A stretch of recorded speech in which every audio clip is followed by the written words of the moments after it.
Hi there and welcome to Lorena's Labyrinth. My name's Anna Pirelli.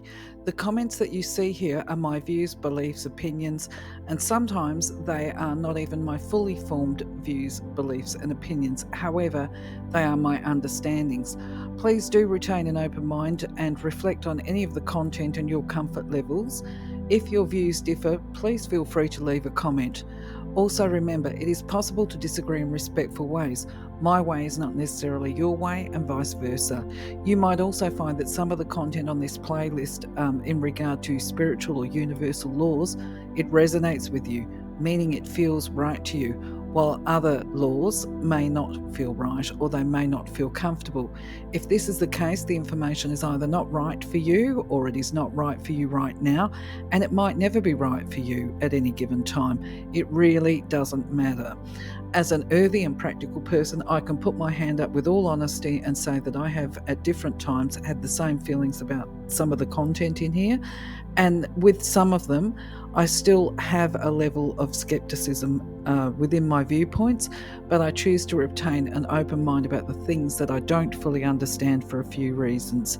Firstly, because I believe it would be supreme arrogance to think that we all know all of the answers while we have a body, and because what is right for one of us is not necessarily right or suitable for all of us, and I choose to respect the differences.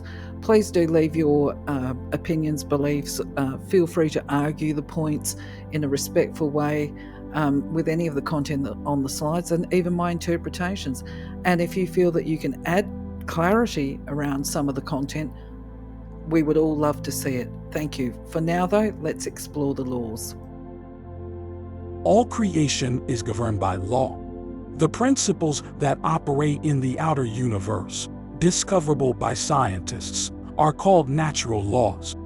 But there are subtler laws that rule the hidden spiritual planes and the inner realm of consciousness. Contained within these laws, or conditions, is the true nature of matter. Knowledge of these laws has an effect upon the mental urges. Mind is the builder. Stay in full mindfulness of the application of universal law as related to self and to others, and know that in love all life is given, in love all things move. In giving one attains, in giving one acquires. In giving, love becomes the fulfillment of desire, guided and directed in the ways that bring the more perfect knowledge of self as related to the universal, all-powerful, all-guiding, all divine influence in life. Love is life. When we go back, merge with the God source, in some infinitesimal but profound way, we expand the mind of God. Our higher self always points the best and most perfect way, and it is ours to listen and choose or reject what we hear. It does not blame, but patiently tries again to show the perfect way, the loving way. All of creation pushes forth. We are ever becoming. Identity ever remains. Universal Law number 57. The Law of Mentalism. The all is mind, the all is substantial reality underlying all the outward manifestations and appearances which we know as empirical. The material universe, phenomena, matter, energy, and all that is apparent to our material senses. It is spirit, undefinable, unknowable, and thought of as a universal, infinite, living mind. This law explains the true nature of energy, power, and matter.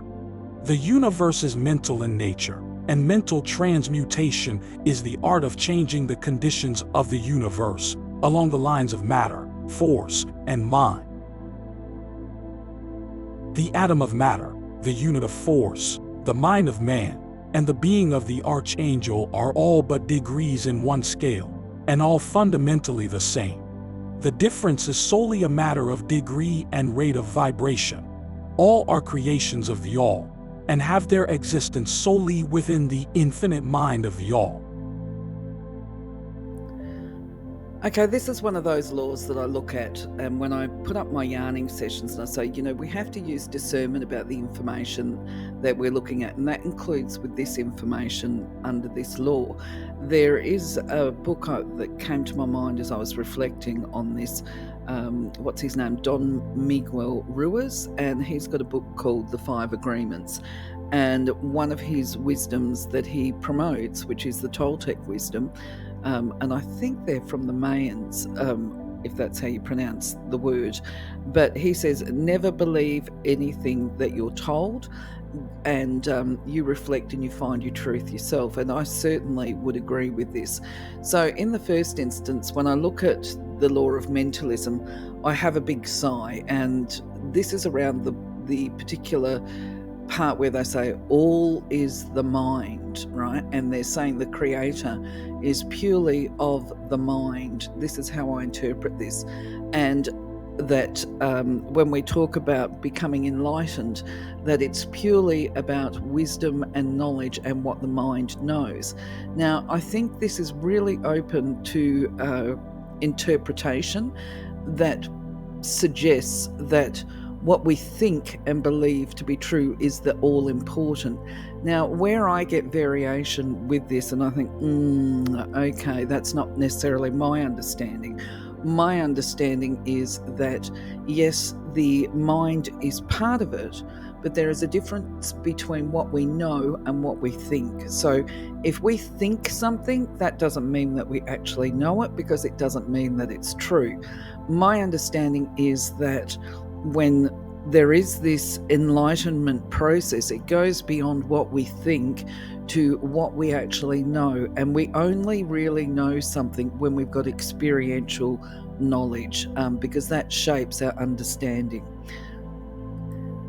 And my understanding also is that this is why we have reincarnation and the law of cyclic return, is because it's not possible for us to develop the all experience of life and knowledge through one lifetime. Now, to simplify this as a prime example, and being a bit personal, but not in a bad way, I remember somebody, a male of all people, turning around and trying to describe to me what mastitis was like, because he knew, and he insisted that I must listen to him about what mastitis is like, because he knew, because he had seen somebody who was suffering from quite severe mastitis, in his words. Okay, now I tried to interrupt him and say, listen, you will never know as much about mastitis as I do, because I actually have had it. Okay, so I know what mastitis feels like, I know what it looks like, I know what it bloody smells like, sounds like, whatever. I don't need somebody to tell me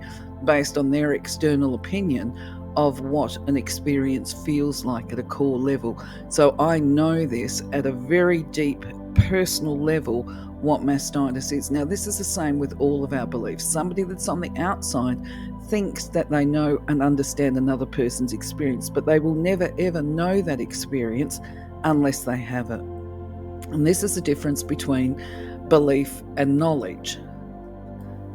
And my understanding too, in regard to this business of belief and knowledge, and this was one of the things that really impressed me when it came to studies into mental health, was when they finally recognised, and I'm talking about at the World Health Organization level, that when it comes to treatment and care of people with mental health issues, and in fact any health issues, that they are the experts of their own lives, because they know what's going on with them and for them, and they know what they need.